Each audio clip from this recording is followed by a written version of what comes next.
chantier 1, leçon 5. La chambre de Ala. So, Ala's bedroom. Let's see what we're going to do in this lesson today.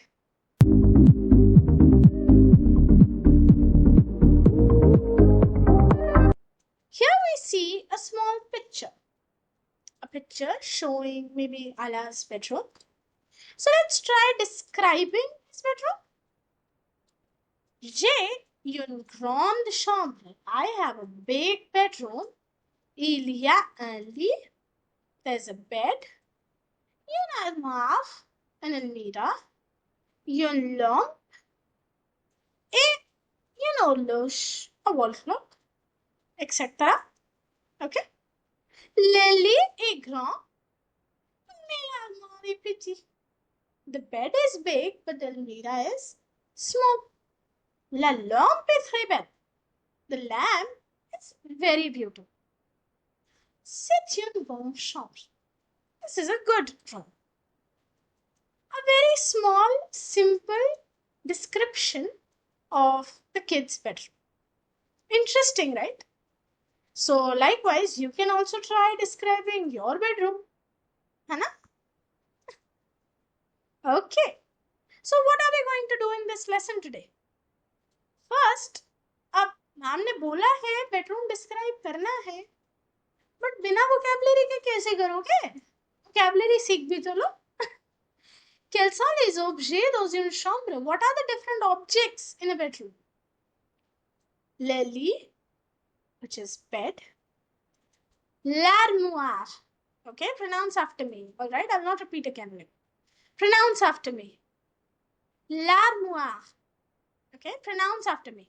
Cupboard. L'horloge. L'horloge. That is the wall clock. La fenêtre. La fenêtre. The window.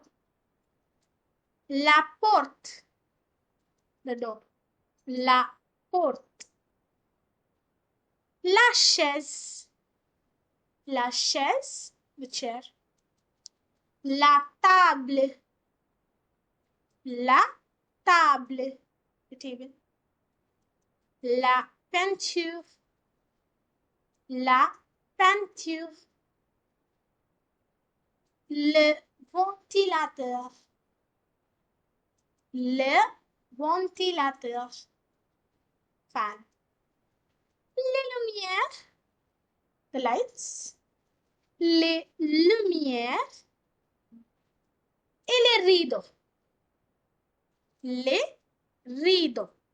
The curtains. So now we know the vocabulary. You can also try describing your own room with it. Okay? Let's move ahead. And hey, there's a question. Did you know that all the above mentioned nouns जो हमने पिछली slide में किए, they have been followed by le, la, le, le. Ma'am के साथ repeat तो बड़ी जल्दी कर लिए, पर ये सोचा कि ये होते क्या है, क्योंकि अभी तक तो हमने 3 आर्टिकल सीखे थे, अ, यंग, दे. अब ये क्या है? ल, ला, ले.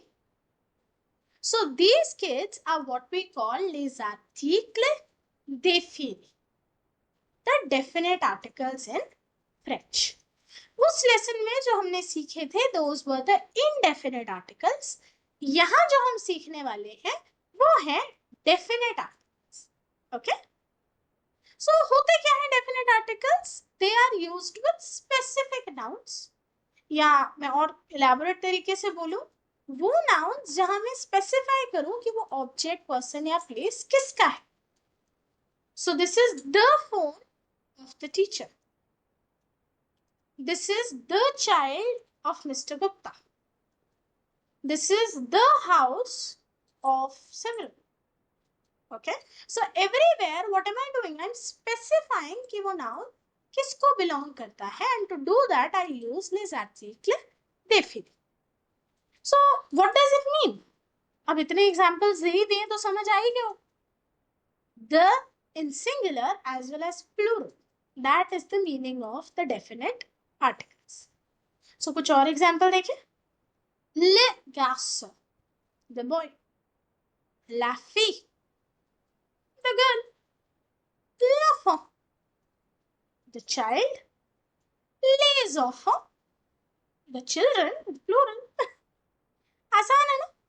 तो चलिए अब सीख भी लेते हैं कि कैसे डिफरेंशिएट करना है. पहले तो इनडेफिनिट डेफिनिट आर्टिकल्स के. सो इनडेफिनिट आर्टिकल्स हैं अ, इन, दे, अ, एंड और some. So these are some pens, this is a book. दोनों ही केसेस में I am referring to a common noun. Whereas जब मैंने डेफिनेट आर्टिकल यूज किया, ले, ला, एल अपोस्ट्रोफ या ले, I use this example. These are the pens of Aisha. This is the book of the teacher. यहाँ मैंने specify कर दिया. तो कभी भी मिक्स्ड एक्सरसाइज आए, वैसे तो आएगी नहीं, अभी आप बहुत छोटे हो, बट बाय चांस आपको फिगर आउट करना हो कि इस ब्लैंक में डेफिनेट आर्टिकल लगाऊं या इनडेफिनेट, ये वाला लॉजिक आपको याद रखना. This is the concept. Okay, चल. How to put the correct article. कैसे लगाते हैं सही आर्टिकल. नाउन को आइडेंटिफाई करके कि नाउन का जेंडर और नंबर क्या है. तो एल यूज होगा सारे मैस्कुलिन सिंगुलर नाउन्स के साथ. ले गार्सन, ले क्रायन, ले Estilo, these are some examples. L A use होगा सारे फेमिनिन सिंगुलर्स के साथ. ला फी, ला रेग्ल, ला ताब्ल. इसी तरह अब एक नया आर्टिकल है जो सिंगुलर नाउन्स के साथ ही लगेगा, बट कौन से वाले वो देखो. So L apostrophe is a new article in this case which is used with all singular nouns beginning with a vowel. No matter वो masculine singular हो या feminine singular, अगर वो vowel से शुरू हो रहे हैं और silent alphabet H और Y से शुरू हो रहे हैं, तो उन cases में what will we use? We will use L apostrophe. So look at the examples. L'homme, l'oiseau, l'enfant. Easy, right? So singular nouns के केस में 3 तरह के आर्टिकल्स होते हैं, और हमारा जो प्लूरल नाउन है उसके साथ क्या आएगा. LES.